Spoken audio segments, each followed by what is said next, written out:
The city for me, since I was born in the 60s, I grew up with the country being split into the east and the west, and my family, both my mother's and my father's families, are from the east. So I went a lot to Berlin and knew Berlin very well before the wall came down, and what it was like and what it stood for. And when the wall came down, I wasn't actually really in Germany. I was already starting to put up my own studios. I was traveling a lot, and I was not very fascinated by the wall coming down. I have to be really honest. And it was such an interesting place just after the wall came down, because all these spaces popped up. And when I came in the 2000s to reorganize my life, because I had lived a lot in the Rhineland for a long time, I did not really fall in love with the city. I had very, very fond memories when I was younger, and I was here all the time because the nightlife, clubbing, the squatting was amazing. The squatting scene I knew was amazing. And I mean, one thing that is, of course, maybe drew me to here was that the ability to build a studio like this in the center of the city, because there is not one center anyway. I mean, that is maybe one thing, and the other thing is, of course, also how people live in the city. So in the earlier years, it wouldn't matter that you were away for 3 months and came back. So the society here, or the people that I would be in contact with, they wouldn't exclude you because of that. So because everybody would come in and out, and come. So the fabric of the society would allow you to be away and come back, would welcome you to come back, would welcome you to go away, for example. So that I really loved. And I think that has a lot to do, my staying here has a lot to do with the people that I meet here. That also from the different areas, writing, theater, music, you meet. So when you have an invitation at night or you meet people at night, you never know what's coming out of that, who you're going to be with, what the night is going to do with what you're doing, what you're thinking, and so on.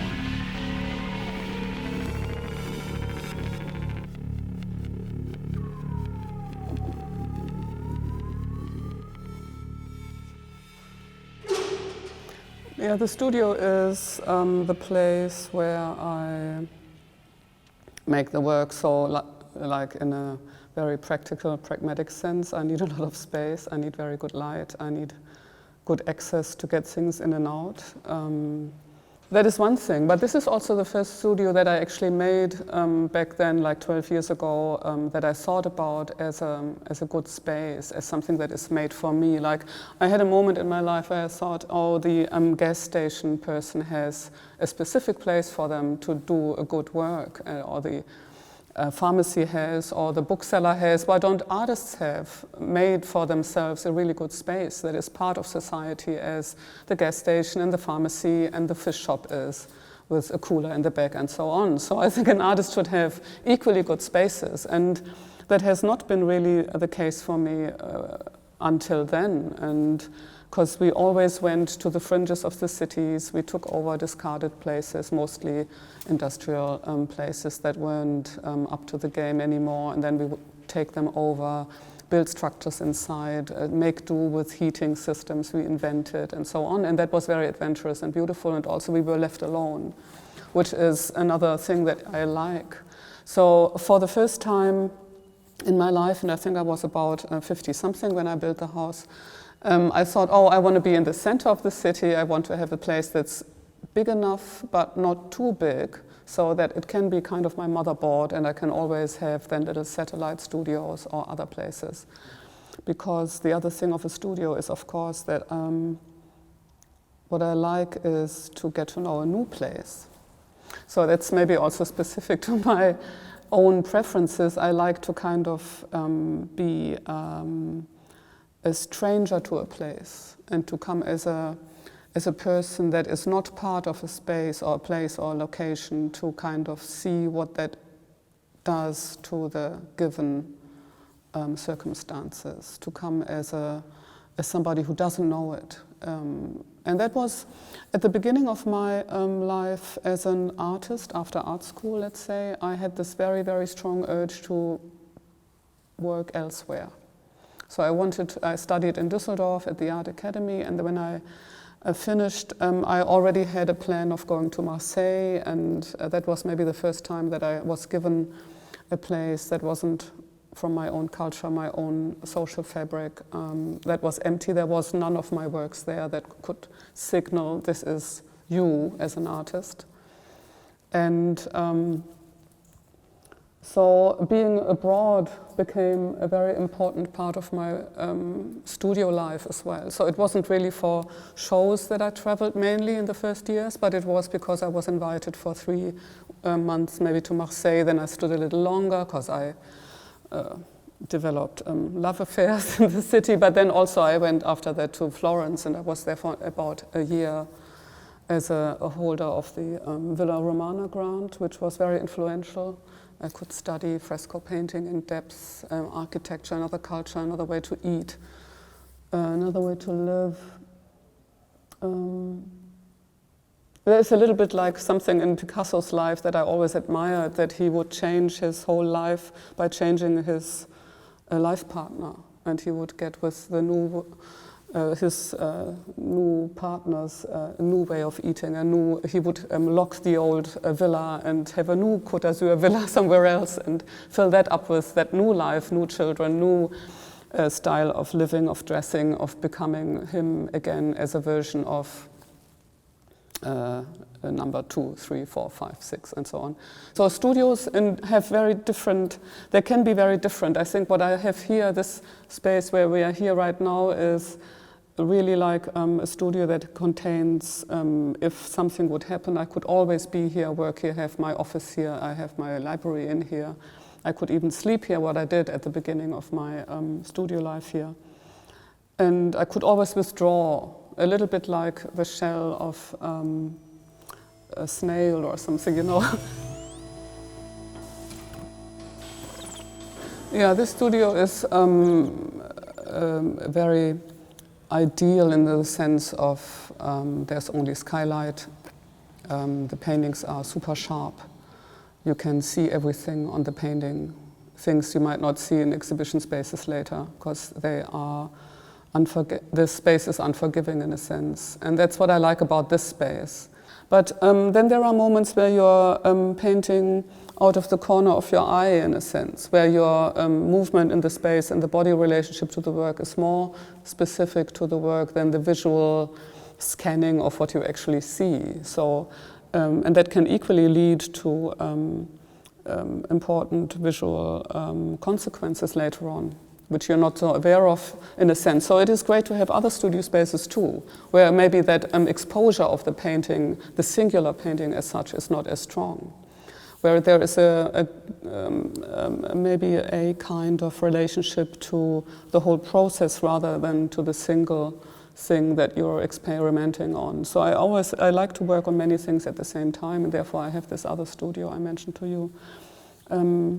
In Spandau, at the fringes of the city, which is an old industrial space with okayish daylight, but you have darker corners and lighter corners. And you have can work on 20, 30 paintings at the same time. And I don't even see the works, the single works, really. There's more like a notion of working outside, where there's a whole surrounding being, coming into being by a painting, rather than the idea of achievement towards an experiment you had in your mind and you wanted to see whether it works.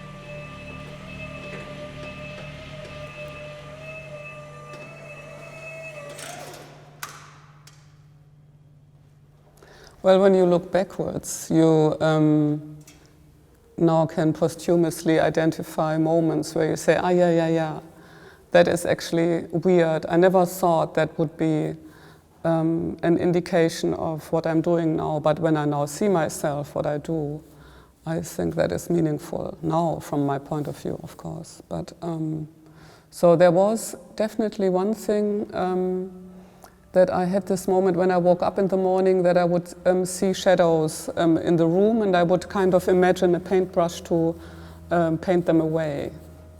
And I had no idea what that meant, you know, but I did do that. So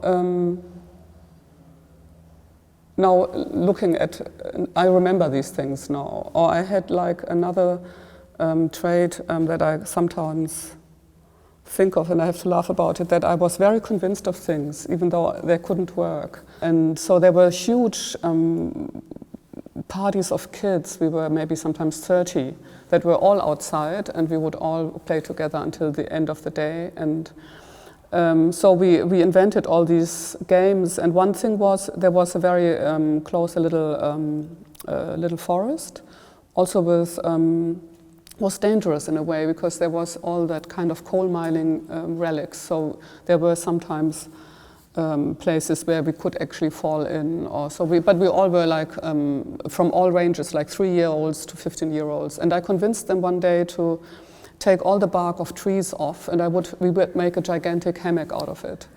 And they were working like crazy, and I said, yeah, you do this, you do that. It was really like a workshop, and one of them said, well, actually, how do you want to do that hammock? I mean, I've been thinking about it, and you tell us it is possible, but I don't think it works. I said, no, it's going to work, it's going to be great, and you know. And in the end of the day, we were far away from it. We even forgot about that being our project, but it was a great day. So I did a lot of things like that. So is that woman in front of me a girl that from the very beginning got her will, was convincing, the center of attention? Yeah, I was very convincing, and even though maybe my results didn't really match my conviction, and sometimes my surroundings wouldn't agree, and I was surprised. I was truly imagining something that wasn't maybe visible. So I was also always very confident in terms of art, without reason really. I mean, I wasn't like young Picasso drawing pigeons, or, you know, or I had a lot of friends later on in the Art Academy who were already painting since they were 10 or something. I didn't do that. But my mom would always give us little sketch pads when we went on a holiday. She said, in case you want to make a drawing, for example, and mine always stayed empty. But she discovered a little watercolor one day on my writing desk, and she thought, maybe you want to come and do some painting outdoors with me. And there is a certain group of people that will go to the north and paint those reps fields, you know, that are yellow and stuff. And I was maybe 18 back then, and I had a moment in our school. I had a holiday, and I went with this group, and I painted every day a totally different picture. So the first day I painted a tree, and then the guy who was teaching us said, oh, you could actually also add another tree, that one that is behind you, maybe, if you like, if you don't think that's enough. And I thought that was amazing. So I could actually manipulate, and I could actually organize my vision. That was a totally new thought for me, and that kind of got me hooked.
No, I don't know whether I can describe myself really as only boisterous, outgoing. I think there is also,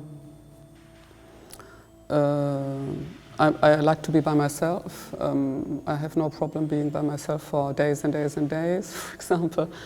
But I do believe that I make the work for somebody else. So I don't think about public as such, but I absolutely want it to be seen. And I think it has to be very loud and noisy.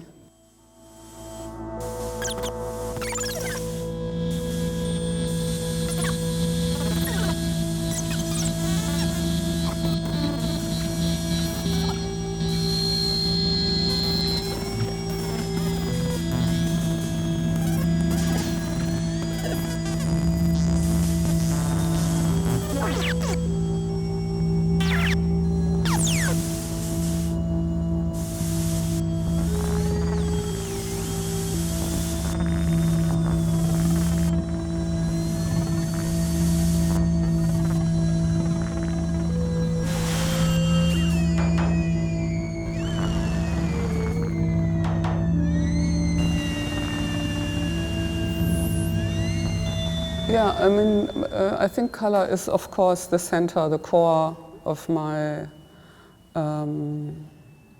thinking, my acting, my main material.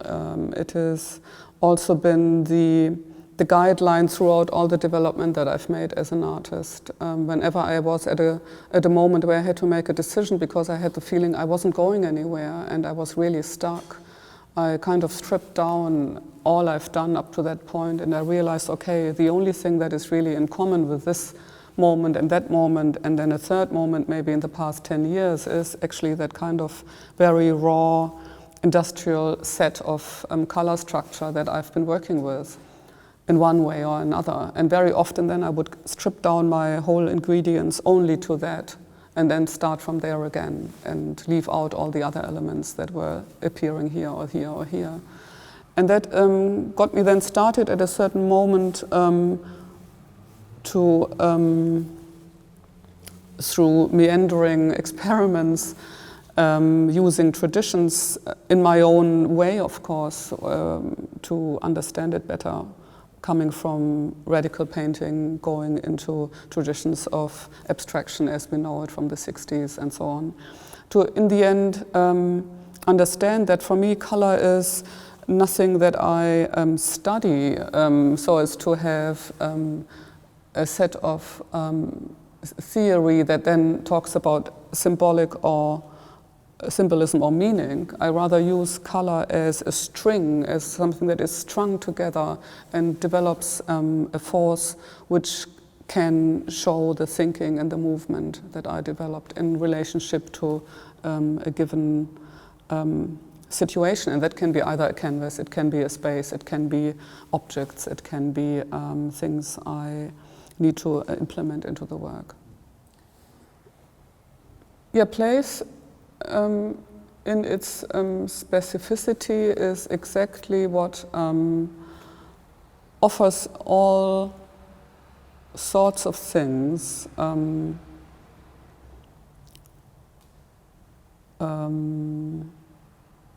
The localization of the depth, the rooting of traditions, of meanings, of structures, of connections that then, for example, color does not have. And that is, as you asked me about my relationship to color, is one of the reasons why I find color so interesting, because color is not tied to that kind of specific place, to the specific belonging to specific narration structures. I think color has the ability to transgress or to actually appear anywhere, and it has its own abilities to appear in all different cultures. And the way that I use color, I strip it off almost all those specificities that you could find in place or location or narrative logic, and I find that a way of thinking that has maybe beyond that reality that is so nameable and describable, and also helping to organize our lives. And I think color is a topic. It is, and it's not utopic either. It is the element in painting that has also often been criticized and traditionally been criticized for not being clear and specific enough, for not being conceptual enough, because today the yellow seems to evoke that kind of response, and tomorrow it's a different one, so it's unreliable. And I think that's exactly that kind of ability to change every moment and readjust our ability to adapt what is best this moment or maybe tomorrow or another day. I think exactly that kind of thinking is very, very helpful right now. And therefore I think color has this potential to help us spin and redefine.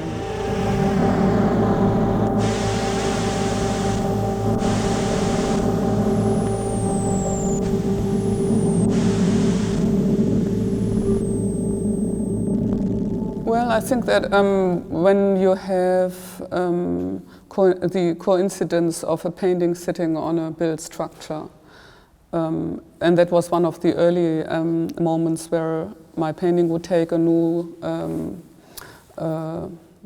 I think a new development, a new dimension in a sense, when I made this green corner in the Kunsthalle Bern. I did it very intuitively and also out of this sense that, oh, I look up there, maybe there could be the painting and not here, where I think the canvas stretched on a frame would hang.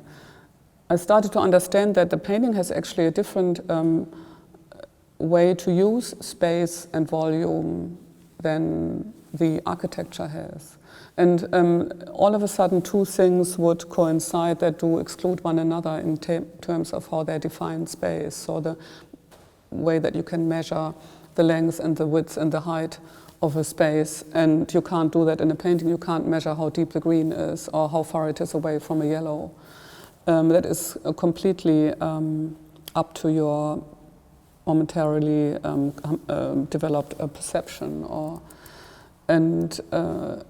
That's a paradox in a sense, that you have two spaces collide but also depend on one another, because the painting could not be visible without the surfaces of the architectural setup that I would find there. And so the interdependence of something that's paradoxically actually exclusive, I think that is stirring up a certain conflict in you. So on the one hand, you can measure, I'm 10 meters away from the work, but the work itself, how big is it, you can't really say. So all of a sudden you have size and scale as two psychologically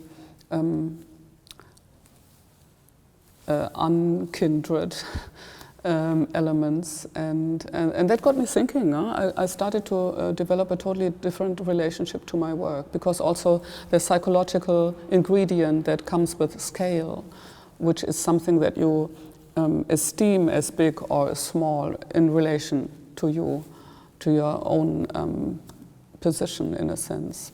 And the interchangeability of that scale with your scale as well, depending on from where you look at the work. That started to give me a totally different way of looking at the work, and that's when I started to also think that my work isn't abstract at all.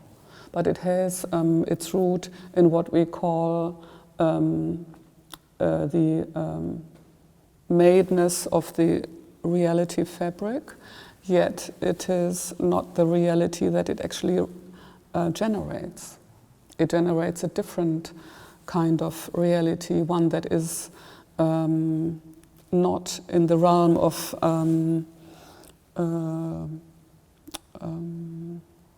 illusion.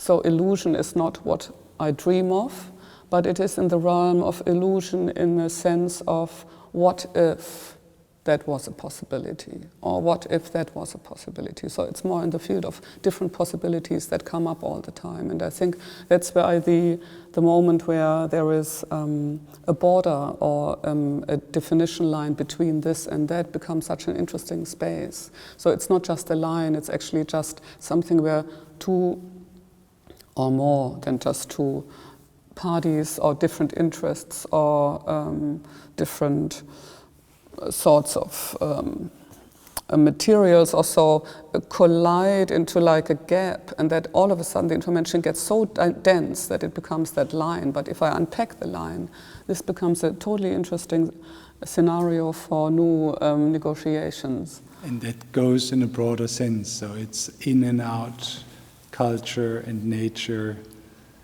two countries meeting. Yeah, that's so true. It could be beach and water, you know. Coming from the water, it looks maybe you're on a flight, and coming from the beach, you're on a holiday or something. I think this is very simple, but it is so fascinating to look at it in a certain way. So we could imagine that we are constantly on the edge of being something else. And in a very pragmatic way, even. And we also do pay tribute to that. So we go to the beach, we have different clothes on, or we go to an opera rehearsal, or different clothes yet. We go to the concert, different ways of putting us together mentally for that occasion. And this kind of constant readaptation on situations, I think, is fascinating. So is this the ambition or the role or incentive of art, that perspectives that we normally have that are very stiff on what to do in a given situation is challenged? Yeah, I think we are proposing as artists, they're proposing alternatives constantly. We're manufacturing alternatives for whatever. It could be structures, the way that our brain starts to think things that it wouldn't think otherwise. So that's why we also I look at art that I don't do myself, that I would love to be able to do, but I can't, or I exclude because I've become very specialized in what I'm doing, and that allows me to go deeper, but I love to look at work that I would never ever dream of making.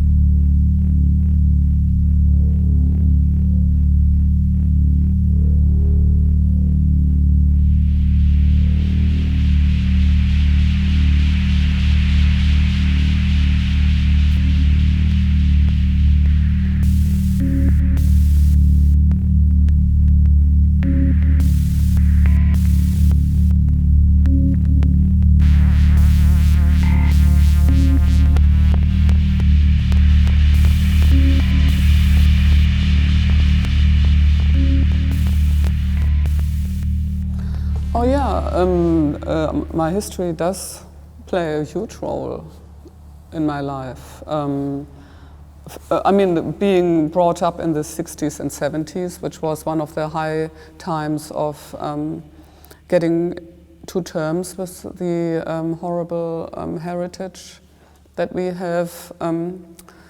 We got into our hands from the Third Reich, and also the way that I was brought up at school, we did have like at least 3 years straight from the 1870s war to 1945. And then also I grew up in the times when there were all these filmmakers coming up with Syberberg would have his big productions, Andre Heller, there was all the Wim Wenders films. We would really look forward to all these new ways of understanding where we come from, who we are, and not only in our culture, also like Fellini would play such an important role, for example. Or I grew up with very, very important theater when I was young. Bochum, where I grew up, had a very good theater. My father was a real theater buff, and there was Zadek with all those Shakespeare dramas, and they had a lot of elements that I could restudy in the Third Reich as well. So I know that is, and then also while traveling, I would get a lot of responses to that, to me being German. Even in the 80s or in the 90s when I was in Marseille, or when I was 15, I traveled a lot when I was very young in England on my own, because I wanted to learn the language and I loved the culture, and I even thought I would maybe study English. And I was constantly, my nationality was constantly being addressed. And that was very fascinating, because on the one hand I grew up with all of that, but I never grew up with how other nations would see us, or me, all of a sudden, as the individual who I thought I was, this beautiful, growing individual with all these interests and culture. And the way that I grew up, culture was a very important part. And then I was coming to I don't know where I went, maybe Cambridge for a summer to study English. And the first thing was that they asked me whether I knew when Hitler was born. And that was, I had definitely to re-understand my role also by the response of the other cultures. But there are young artists today that would have the saying that, come on, we're in 2020, it's such a long time ago, I'm not responsible anymore. And you're clearly also born after the war. Yeah, I'm born after the war, but it is also that I started to want to know more about my family's history. How did they actually react? How was it? I'm coming from a family where they all had their so-called humanistic education, and where did all that beautiful humanistic education go in those very important years, you know? And that is also one of those very big and interesting critiques that you can see in Hannah Arendt saying that she was so disappointed by the so-called intellectuals. And then you can ask yourself, so what are we doing now, you know, as very educated people? Also, the responsibility we have as a citizen in a democracy becomes more apparent, and I think that is, you got to question yourself. Could I live with less? I have a lot of space also where I live. Could I have a Syrian family live there, or friends from Damascus? And what we did actually was that I had a larger circle with a friend together. I started a larger circle of women meeting, because I find Germany very far backwards in terms of the acknowledgement of women being in leading positions in decision-making processes, and acknowledging same pay, in even trusting them being as good, as intelligent, as successful as their male partners. And that has to absolutely change, and there has to be a massive change in acknowledging the role of the women in the society. I think that is one of the biggest problems from my point of view.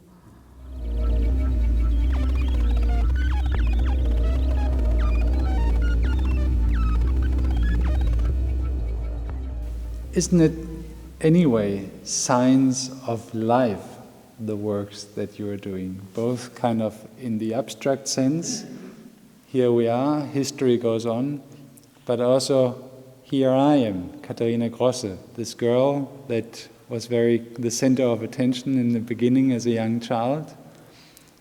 You're still here. I'm still going strong, even at 60. I don't share the idea of even at 60 you're making the work. I just got to know this wonderful, amazing, inspiring filmmaker Alexander Kluge, and we work together since a little while, and he is just a total inspiration about how you ignore age. There's a young voice on the telephone, what next? Look what I found, and so on. And still going back, of course, and digesting the bombardment of Halberstadt, where he came from. So I do think that there is our amazing ability to be in that world of possibility, and yet in our body that is aging. And that is not so much different from a painting with an imaginative space hitting a building that is measurable. So I do think that we are constantly in these, negotiating these two fabrics or more, of course, maybe even of the touchable and the imaginable. And I even do a lot of things far less than I did in the early days. I'm not so interested in entertainment per se anymore, because I have such an interesting situation to work in right now. I have the resources, I have a great team, I have fantastic invitations to work on. I can also help maybe younger institutions by supporting their board or their auctions or whatever that is, or by maybe making money flow a certain way. And I have a responsibility there, I do think. And I think that has a little bit to do with my tradition or my upbringing as well, this idea that you have to turn your income back into the society in a certain way, or that is also how society works. And that is also what takes it away from you as an individual as well. So you do see what you're doing. I don't think it's an individual effort, but I have a very specific role to play in that whole chain of consequences, and that is one that classifies me as the author of the work. But that's just helping people to understand what the work is, I guess.